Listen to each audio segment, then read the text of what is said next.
नमस्कार, मैं हूं हिमांशु मिश्रा और आप देख रहे हैं द इनसाइड स्टोरी। विपक्ष को देना होगा कांग्रेस का साथ, नहीं तो बिगड़ जाएगी बात। हम ऐसा क्यों कह रहे हैं? हम ऐसा इसलिए कह रहे हैं क्योंकि विपक्ष के कई ऐसे दल हैं, उनके नेता जो हैं कांग्रेस को एक्सेप्ट नहीं कर रहे हैं पूरी तरीके से। अब ऐसे में क्या होगा? एक आंकड़ा है जो ये बताता है कि कुल 7 राज्य ऐसे हैं जहां पर अगर विपक्ष का साथ कांग्रेस को नहीं मिला तो बीजेपी बढ़त बना लेगी, और बीजेपी इतनी बढ़त बना लेगी कि उसके बाद कोई अलायंस यानी कि महागठबंधन, जिसकी एक बैठक 23 तारीख को भी होनी है, वो अगर बन भी जाता है तो कोई फायदा नहीं होगा। क्या है ये पूरा आंकड़ा, आज समझने की कोशिश करेंगे, इसके पीछे की इनसाइड स्टोरी जानने की कोशिश करेंगे। डॉक्टर संजीव त्रिवेदी जी वरिष्ठ पत्रकार हमारे बीच है। संजीव जी, मैंने 7 राज्यों का जिक्र किया, लगभग 190 सीटें। पिछले चुनाव का आंकड़ा क्या कहता है, और क्या ये संभव है कि कांग्रेस को अगर साथ नहीं मिला पूरे विपक्ष का तो फिर से वही होगा जो 2019 में हुआ था? देखिए, 2019 के जो चुनाव हैं वो जाहिर है कि एक आईने की तरह है, जिसमें वो अक्स दिखेगा कि 2024 में आखिर बढ़ना किस तरफ है, कैसे रणनीति को बनाना है ताकि जो लक्ष्य भारतीय जनता पार्टी का है कि दोबारा नहीं बल्कि तीसरी दफ़ा सत्ता में आया जाए, उसको थामा जा सके। क्योंकि आप ऐसे दल की बात कर रहे हैं भारतीय जनता पार्टी की जो 1989 के बाद पहली दफा कोई पार्टी थी जिसने 37% वोट हासिल किया था लोकसभा में। 1989 के बाद, मतलब वीपी सिंह के टाइम का जो इलेक्शन था जिसमें राजीव गांधी हारे थे, वीपी सिंह जीते थे, तो उसमें सारा कुनबा जुड़ गया था विपक्ष का, और उसने राजीव गांधी को हराया था, कांग्रेस को हराया था। तब आया था एक बार 37%, और उसके बाद 2019 में आया था। अकेले लोकसभा की 55% सीटें बीजेपी ने जीत ली थी। 303 सीटें, 543 में 303 सीटें जीत ली, अकेले करीब 55% सीट्स हो गई। आप ऐसे दल को हराने की बात कर रहे हैं, पर देखने में जो आ रहा है कि विपक्षी गठबंधन की जो बैठक अब सामने एकदम आकर खड़ी हो गई है, होने वाली है, उसके ठीक पहले जिस तरह की बातें सामने आ रही हैं विपक्ष के ही दूसरे दलों की तरफ से, उसमें ऐसा लग रहा है कि कांग्रेस अपने ही विपक्षी सहयोगियों के अदावत से घिरी हुई है, और ऐसे में वो लड़ाई बीजेपी से तो बाद में लड़ेगी। पहले उसे लगता है केजरीवाल, ममता जी, केसीआर, इन सबों से ही भिड़ना पड़ेगा, और अगर इनसे भिड़ने में उसका वक्त और उसकी ताकत ज़ाया होती है तो जाहिर है इसका एडवांटेज भारतीय जनता पार्टी को है। आपने उन राज्यों की बात की है कि जहां अगर कांग्रेस भारतीय जनता पार्टी को नहीं हरा पाती है तो फिर वहां के नतीजों के बाद कितनी भी बैठकें कर ले विपक्ष, पटना में कर ले चाहे कहीं और कर ले, उसका कोई मायने नहीं रहेगा। क्योंकि अगर कांग्रेस एक सब्सटैंशियल नंबर ऑफ सीट आमने सामने की लड़ाई में हार जाती है तो उसका खामियाजा पूरे विपक्ष को भुगतना पड़ेगा। बिल्कुल। और मत भूलिए इस बात को कि आमने सामने की जो लड़ाई है कांग्रेस और बीजेपी की, वो केवल कांग्रेस लड़ेगी और जीत जाएगी इस बार, ऐसा नहीं है। इस बार तो कहा यही जा रहा है कि तमाम विपक्ष उन जगहों पर उसको सपोर्ट करेगा जो मजबूत है। तो अगर मान लीजिए कि आपके पास एक राज्य है राजस्थान, 25 की 25 सीटें भारतीय जनता पार्टी के पास है, 25 की 25 सीटें भारतीय जनता पार्टी के पास है, वहां लड़ना तो कांग्रेस को ही है क्योंकि तीसरा दल ही नहीं है वहां पर कोई। लेकिन अगर मान लीजिए कि उसी राजस्थान में केजरीवाल जी पहुंच करके अपना चुनावी अभियान शुरू कर चुके हैं, और उन्होंने गंगानगर की बैठक में कहा कि आपको न कांग्रेस ने कुछ दिया न बीजेपी ने कुछ दिया, तो जो देंगे हम देंगे, लोकसभा में हमारा मदद कीजिए। इसका क्या संदेश गया? ये आकलन करने योग्य बात है। ममता बनर्जी कह रही हैं कि बंगाल में कोई गठबंधन नहीं, पार्लियामेंट में साथ देंगे आपका हम, लेकिन बंगाल की जमीन पर बीजेपी, कांग्रेस, सीपीएम सब मेरे लिए एक बराबर है। तो फिर ऐसे में आप ये समझ लें कि फिर तो कोई गठबंधन के बैठक की जरूरत कहाँ पड़ती है। वो तो फिर आपको नतीजे सामने दिखने लगते हैं। जो हम 190 सीटों का जिक्र कर रहे हैं, वहाँ पर किस तरह के सहयोग की ज़रूरत है कांग्रेस को, और पिछली बार के आंकड़े जो हम लोग जिक्र कर रहे थे वो क्या है, वो क्या कहते हैं? देखिए 190 सीट वो सीटें हैं 543 में से जिस पर कांग्रेस और बीजेपी का आमने सामने का सामना हुआ था। 190 सीटों पर बीजेपी और कांग्रेस एक दूसरे के खिलाफ लड़े थे। कांग्रेस इतनी कमजोर थी पिछली दफा 2019 में कि वो केवल 19 सीटें जीत पाई थी। 190 ओनली 19। 190 में से 171 सीटें भारतीय जनता पार्टी जीत कर चली गई थी। और मैं उसका आंकड़ा आपको बता देता हूं कैसे हुआ था। 7 तो ऐसे राज्य हैं जहां तीसरा कोई दल ही नहीं है, या तो कांग्रेस है नहीं तो बीजेपी है। ये गठबंधन की बैठक हो रही है पटना में और वो कहती है कि हम 475 पर 1:1 फाइट कराएंगे, पर 7 तो राज्य ऐसे हैं, और उसमें 2 राज्य मैं और जोड़ूंगा जहां कांग्रेस और बीजेपी ही एक दूसरे के खिलाफ लड़ते हैं। और इन राज्यों में बीजेपी ने कांग्रेस को बुरी तरह हराया पिछली दफा। तो अगर इन राज्यों में कमर सीधा नहीं कर पाती है कांग्रेस, तो फिर किसी विपक्षी गठबंधन की वजह से कोई विपक्ष जीतने वाला नहीं है। कांग्रेस को जीतना ही पड़ेगा और तमाम विपक्ष को कांग्रेस को मजबूत करना ही पड़ेगा। अब आप गिन लीजिए, मैंने राजस्थान का नाम लिया, 25 सीटें वहां पर हैं। राजस्थान की 25 सीटों में 25 सीटें चली गई थी बीजेपी के पास। गुजरात चलिए 26 सीटें, 26 में 26 सीटें बीजेपी के पास गई थी। आप आ जाइए छत्तीसगढ़, 11 में से 9 सीटें चली गई थी बीजेपी के पास। आप हरियाणा आइए, चौथा राज्य, हरियाणा में 10 की 10 सीटें भारतीय जनता पार्टी के पास। उत्तराखंड चलिए, 5 की 5 सीटें वो चली गई थी बीजेपी के पास। आप हिमाचल चलिए, 4 की 4 सीटें चली गई थी भारतीय जनता पार्टी के पास।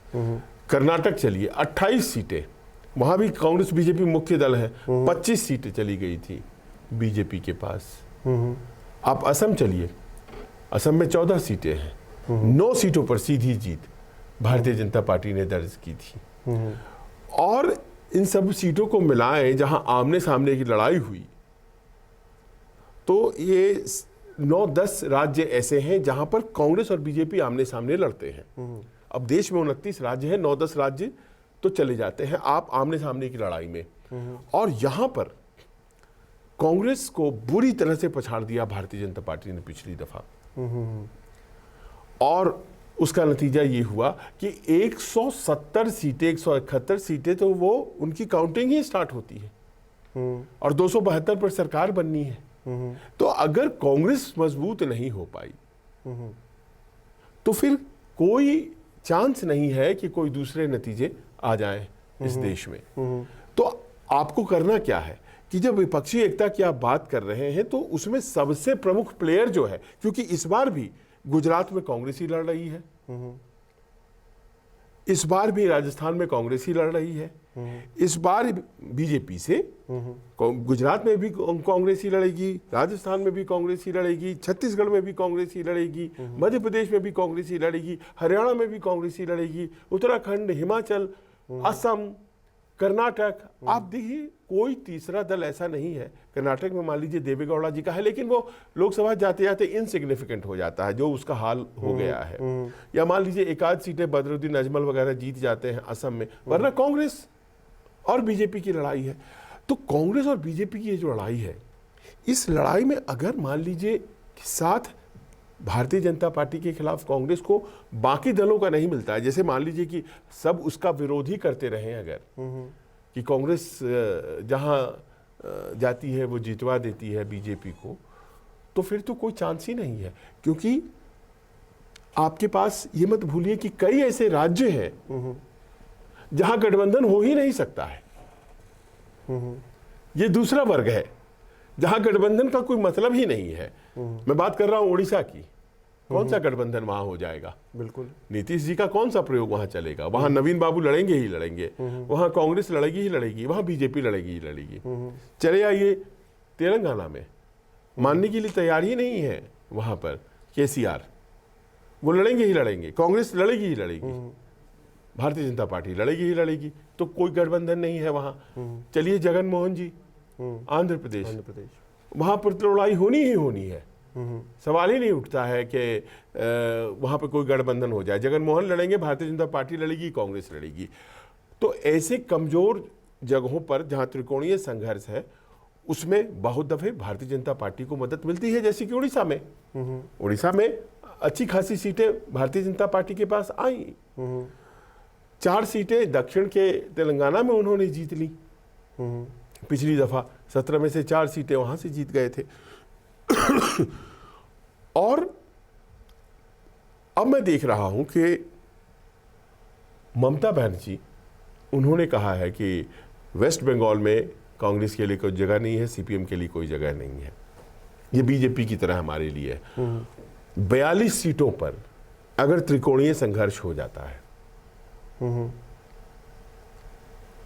तो आप भारतीय जनता पार्टी पिछली दफा वहां 18 सीटें जीत चुकी है, कैसे हरा पाएंगे त्रिकोणीय संघर्ष अगर होता है तो वहां कोई एका ऐसा बनना चाहिए जो कि विपक्ष को एकजुट करे, जहां कांग्रेस, सीपीएम और ममता एक साथ दिखाई पड़े।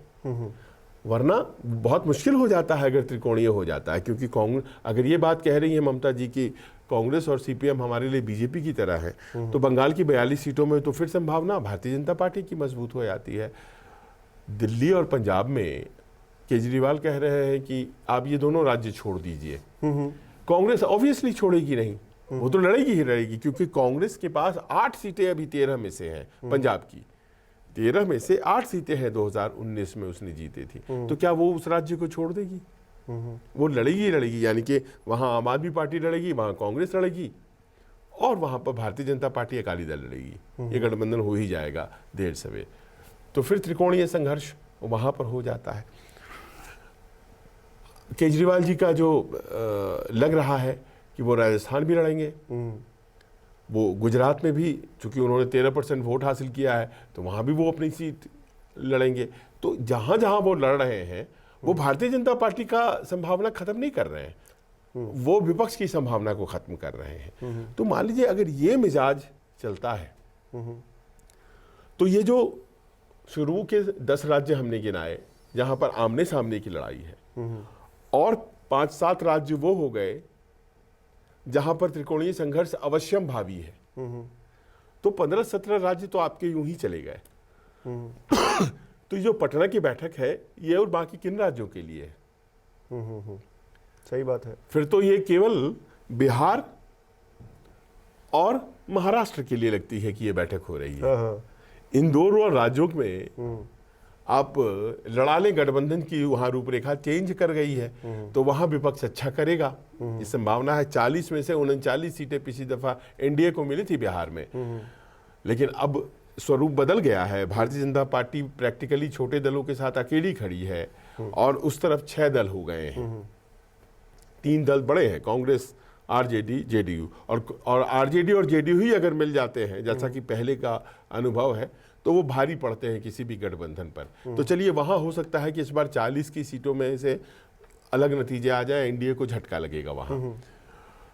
और महाराष्ट्र में चूंकि 48 सीटें हैं वहां पर, और 48 में से 42 सीटें एनडीए के पास पिछली बार थी। इस बार चूंकि वहां पर बहुत तोड़फोड़ हुई है, एक 5वां दल आ गया है शिंदे का भी, तो वहां पर तो क्या ये पूरा प्रयास केवल बिहार और महाराष्ट्र के लिए हो रहा है? नहीं, तो अगर 2 ही राज्यों के लिए हो रहा है तो इतनी हाइप बनाने की ज़रूरत तो नहीं होती, लेकिन ये हो तो हर जगह के लिए रहा है। और मैं देख रहा था कि कुछ नेता इस बारे में जिक्र कर रहे हैं कि एक जो 23 तारीख को कुछ ऐसा बेस बनाने की कोशिश करेंगे जहां पर हर कोई राज़ी हो। लेकिन जैसा कि सवाल है कि इतने सारे राज्यों में अगर मदद नहीं होगी कांग्रेस की, तो भारतीय जनता पार्टी एज ले लेगी, बहुत ज़्यादा एज ले लेगी, और फिर उसके लिए लक्ष्य जो है बहुत दूर नहीं रह जाता है। क्या जो विपक्षी नेता हैं वो ये तो उनके दिमाग में है कि जैसे ममता बनर्जी हैं या फिर केजरीवाल साहब हैं या केसीआर हैं, उनको डर तो ये है कि उनके राज्य में उनकी राजनीति खत्म ना हो जाए अगर कांग्रेस को उन्होंने स्पेस दी। लेकिन क्या लोकसभा चुनाव में स्पेस देने से उनकी क्या विधानसभा वाली स्पेस चली जाएगी, ये बड़ा सवाल है। अब आप किसको बड़ा एनिमी मानते हैं, यहां पर आकर के बातें टिकती हैं। बड़ा एनिमी कौन है? आज की तारीख में ममता बनर्जी के लिए बड़ा एनिमी भारतीय जनता पार्टी है, क्योंकि जिस तेजी से वो बढ़ती हुई 18 सीटें लेकर के आई, इस बार भी अगर आप देखें तो 75-76 सीटें विधानसभा की उन्होंने जीती हैं, और भारतीय जनता पार्टी के उम्मीदवार से खुद ममता बनर्जी हार गई हैं। ये मत भूलिए। तो भारतीय जनता पार्टी एक प्रबल तरीके से वहां मजबूत हुई है। 30% के आसपास वहां अल्पसंख्यक वोट है। तो 70% की गोलबंदी कैसे करनी है, ये प्रोजेक्ट है बीजेपी के सामने, और उसमें वो लगी हुई है। ममता बनर्जी अपने तरीके से लगी हुई है उसको अपने अपने स्टाफ को बचाने के लिए, लेकिन वो खुद अगर चुनाव हार गई तो समझा जा सकता है कि कहीं कहीं कोई ना कोई दरार तो है, जिसको कहते हैं ना चिंक ऑन द आर्मर। तो कहीं ना कहीं ऐसा लगता है कि कोई ना कोई उनकी जो रक्षा प्रणाली है उसमें कोई ऐसा दरार है जहां से दुश्मन घुस सकते हैं। तो भारतीय जनता पार्टी के लिए बहुत कमजोर स्थिति वहां पर भी नहीं है हालांकि। और वहीं दूसरी तरफ आप देखिए उत्तर प्रदेश को। उत्तर प्रदेश में मेरी समझ में ये जो बात आती है कि मायावती जी का जो रोल है, जो भूमिका उनकी है, वो बहुत ही संदिग्ध हो जाता है। वो भारतीय जनता पार्टी का विरोध करती हैं, लेकिन टैक्टिकली वो हर वो काम कर देती हैं जो भारतीय जनता पार्टी के मदद की होती है। मसलन सब जानते हैं कि गठबंधन जो है भारतीय जनता पार्टी को पिछली दफा उसने परेशान किया था। सीटें भारतीय जनता पार्टी की बहुत नहीं घटी थी, लेकिन घटी थी।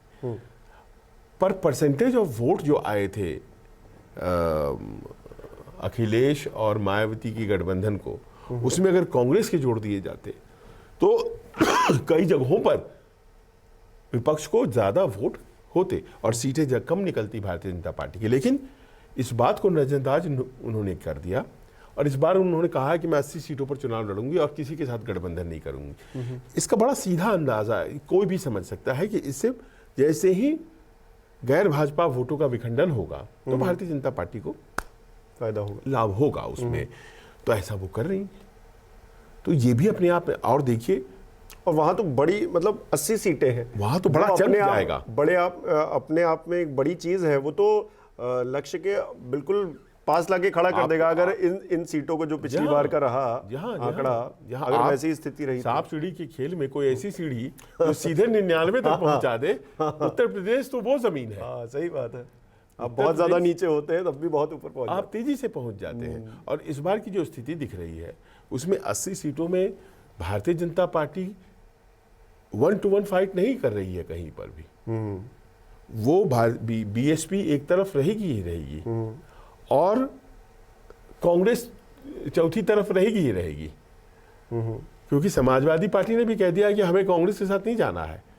तो समाजवादी पार्टी अपने छोटे दलों के गठबंधन के साथ, बीजेपी अपने छोटे दलों के गठबंधन के साथ, बीएसपी अपने गठबंधन के साथ, और सपा अपने, और कांग्रेस अपने गठबंधन के साथ। तो ये 4 दलों की जो लड़ाई होगी, इसमें भारतीय जनता पार्टी को मिलना है तय है। और हो सकता है कि अगर ऐसा ही सब कुछ रहा तो पिछली बार से ज्यादा सीटें लेकर के आएगी। तो आप ये देखिए कि एक बड़ा चंक तो वो भारतीय जनता पार्टी को यहां से मिल जाएगा।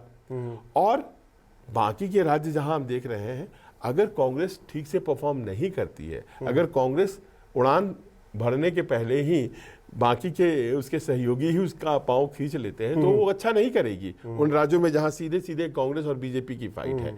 तो मान लीजिए फिर से 190 सीटों में बहुत, पिछली बार 19 आया था, मान लीजिए 39 आ जाते हैं, 50 आ जाते हैं, तो भी क्या है, 140 सीटें 150 सीटें फिर बीजेपी मिल जाती है। तो 140 150 सीटें अगर भारतीय जनता पार्टी सीधे कांग्रेस से लड़ाई में ले लेती है और 70 सीटें 60 सीटें 65 सीटें 200 से ऊपर ऐसे ही निकल तो वो तो काउंटिंग ही हो जाती है शुरू यहाँ से।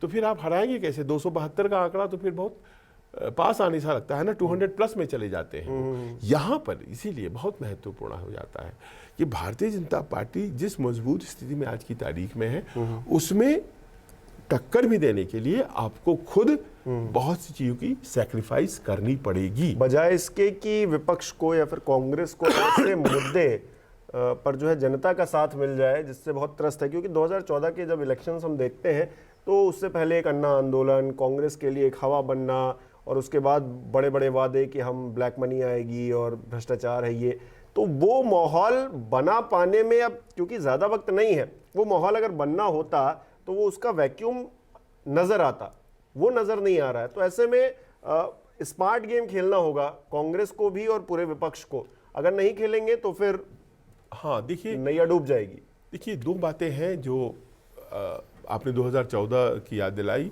दो बातें हैं जो पिछले चुनावों से इस बार अलग हैं, जो भारतीय जनता पार्टी के खिलाफ जाएंगी। पहली तो ये है कि जॉब्स और इन्फ्लेशन, महंगाई और रोजगार, ये ऐसे प्रश्न हैं जो सीधे जनता को प्रभावित कर रहे हैं और बहुत सी जगहों पर जनता सवाल कर रही है। तो देखिए, जनता जनार्दन से तो कोई आगे है नहीं, सारे आंकड़े जो हम लोगों ने किए सब फेल हो जाएंगे। वही मैंने इसीलिए आखिरी में जिक्र किया इस बार। हाँ, तो ये जो दोनों चीजें हैं, ये कांग्रेस बनाम बीजेपी की लड़ाई में कांग्रेस को मदद कर सकते हैं, क्योंकि ये चीजें खिलाफ जाती हैं। भारत जोड़ो यात्रा और इस तरह की बातें जो जिसमें कि कर्नाटक में कांग्रेस ने अच्छा किया, हो सकता है कि वो मध्य प्रदेश और छत्तीसगढ़ में कहते हैं कि बढ़िया करने जा रही है, तो इन सबों से कांग्रेस का जो ग्राफ बढ़ेगा तो भारतीय जनता पार्टी को उससे नुकसान होने जा रहा है, ये भी एक सच है। और तीसरी सबसे बड़ी बात यह है, देखिए, एक ऐसा लम्हा आया भारतीय राजनीति में जब कांग्रेस सिर्फ दो राज्यों में जीत पाई, केरल में और पंजाब में। बाकी इक्का दुक्का कहीं जीता, लेकिन पिछले चुनाव की बात कह रहा हूं तो केरल में और पंजाब में ही जीत पाई, बाकी पूरे देश में कहीं नहीं जीत पाई। तो हर बार जो है वो परिस्थितियां पलटती हैं। तो अगर वो मान लीजिए कि कुछ ऐसी स्थिति में आ जाती है जिसमें कि उसके आसपास जमा होकर के बहुमत की तरफ जाया जा सकता है, तो लोग बाग आएंगे। कांग्रेस को बेहतर करना ही पड़ेगा, और कांग्रेस बेहतर करे उसके लिए उसे सहयोग की आवश्यकता पड़ेगी। पिछली बार छिन्न भिन्न था विपक्ष, तो जो नतीजे आने थे वो आए थे। भारतीय जनता पार्टी को प्रचंड जीत मिली थी। अगर विपक्ष की एकजुटता है तो उसे आइडेंटिफाई करना पड़ेगा कि इस एकजुटता से किसको ताकत दी जाए। सब अपनी अपनी ताकत की अगर बात करने लगेंगे